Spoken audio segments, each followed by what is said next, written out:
Yo, what's up, y'all? We out here. It's Buff Missionary, 3 degrees buffer in these streets. It's getting a little warmer outside. What are we up to now? Hey, 37 degrees. I thought it was something. It was like 40 earlier, but I'll take it. You know what I'm saying? Hey, like, subscribe, and share. And I want to share with you just briefly here on an opportunity I had today. I'm one of the assistant coaches for the gymnastics team up here at Andrews University, and I got in early to do my workout. Kind of switched up my schedule for working out as opposed to doing it so early in the morning. And I might talk about that in another video. I lost my memory card, so all those workout videos are gone too. I forgot about that. But anyways, I was there early, and coach, he asked me if I'd be willing to do a motivation piece or share a worship thought. And I'm like, sure. You know, it's always been my mentality that if I get an opportunity to share something, I'll do it. I'm not necessarily going out looking for them and begging for them, but if they come, I'll take them. And the first thought that I had was, oh man, like, what am I going to do? I have an hour before practice starts, and I would like to be really prepared, and I don't know.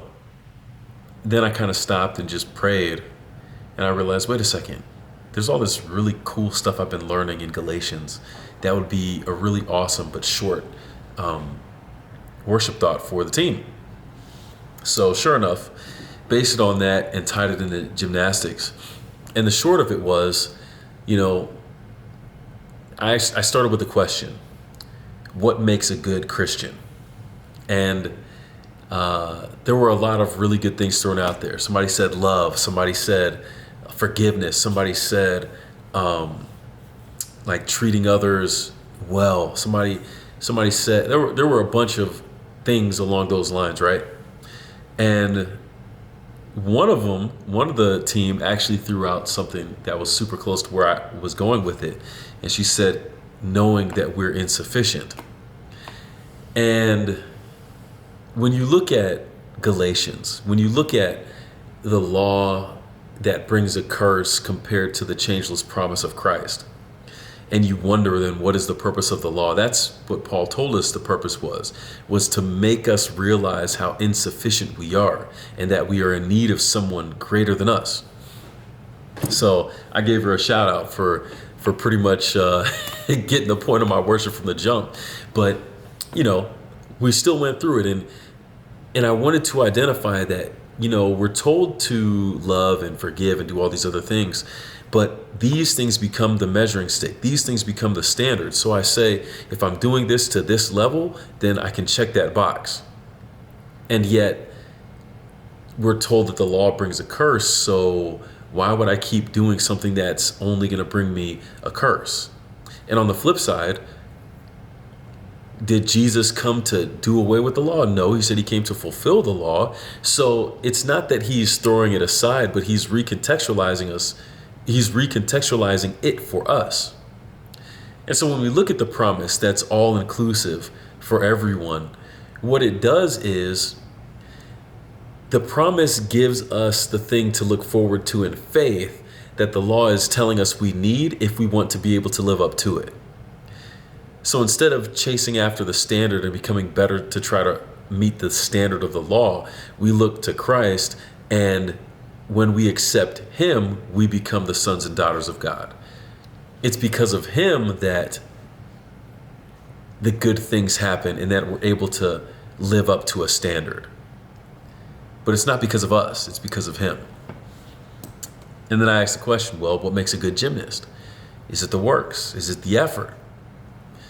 And I tried to tie it together. I wouldn't say it was my best work, but the point was, you can come into a gym and make a standard. I'm going to hit this move. I'm going to do this many reps of this.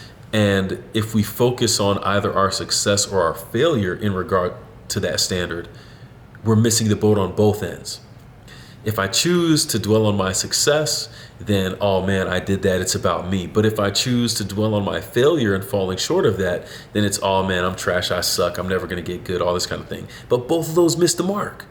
They both missed the mark, because what people don't realize when they're thinking of how good or how bad they are is that they're all on the same team. Every single one of us that was in the gym for that worship day, we tried out and we made the team.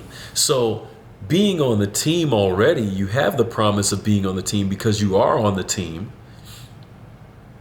How does that recontextualize the standard? Well, in my opinion, and you could take this a bunch of different ways. This was the transition I tried to show. Because we are a part of the team, it should inspire us to do our best, but it should also remind us that all of us are on a level playing field. So even the athlete that is at this level compared to the athlete that's at this level, we're all still looking up. Not at each other, but up to the fact that we could all be better as individuals for the sake of the team. And because we're already on the team. So I wanted to try to emphasize that, hey, no matter how good we think we are or how bad we think we are, we can all do better. And we made the team. So the fact that we made the team should inspire us to do our best, realizing that it's that atmosphere and that defines us, that we are part of the team, not our individual failures or successes.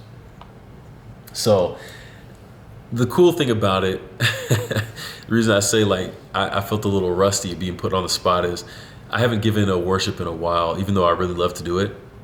That's one of the reasons why I like doing these videos, because I get to express myself in ways that I enjoy, that I don't have as many opportunities to do as, for example, when I was in Palau and I was teaching Bible every day and talking about stuff every day for multiple times in the day.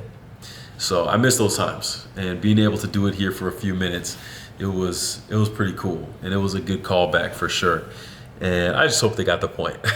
I hope it made enough sense that people could get something from it and it actually be a practical benefit to them in their experience.